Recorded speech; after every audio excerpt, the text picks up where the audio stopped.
Assalamu alaikum masoya wasanni ne masu bibiyar labaranmu na yau da kullum. A yau za mu kawo muku sabbin labarai kan yadda kungiyoyin kwallon kafa suka yi kokarin lashe wasanni a gasar zakarun Turai wato UEFA Champions League. Kungiyoyin Dortmund da Brest sun jagoranci teburin yayin da manyan kungiyoyi irin su Arsenal, PSG da Real Madrid suka fuskanci kalubale a wasansu da suka buga. Wannan mako na gasar zakarun Turai, Borussia Dortmund da Brest sun kasance kan gaba, suna mamaye teburin bayan wasanni mafi zafi da suka buga. A ɗaya bangaren kuma, kungiyoyin Arsenal, Paris Saint-Germain da Real Madrid wanda yake sa ran za su yi fice sun gama da matsaloli a wasanninsu inda suka kasa samun nasarori da ake tsammanin za su samu. Wannan mako ya tabbatar mana da cewa kuma manyan kungiyoyi suna fuskantar kalubale idan suka rasa tsari ko kuma suka sha wahala wajen tsarawa da jurewa gasa ta manyan gasanni kamar UEFA Champions League. Masu sha'awar gasar sun sha mamaki da irin sakamakon da aka samu daga wasu manyan kungiyoyin duniya. Shin za su iya dawowa da martabarsu a wasannin gaba ko kuma za su ci gaba da fuskantar matsaloli?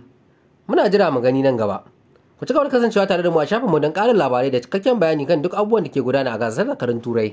Wannan shine sabon yanayin gasar zakarun Turai na wannan makon, inda Dortmund da Brest suka yi fice yayin da Arsenal, PSG da Madrid ke shan wahala. Ku ci gaba bibiyar labaranmu na yau da kullum don samun sabbin labarai da bidiyoyi masu ban sha'awa. Kada ku manta, ku danna subscribe da ƙararrawa. Mun gode.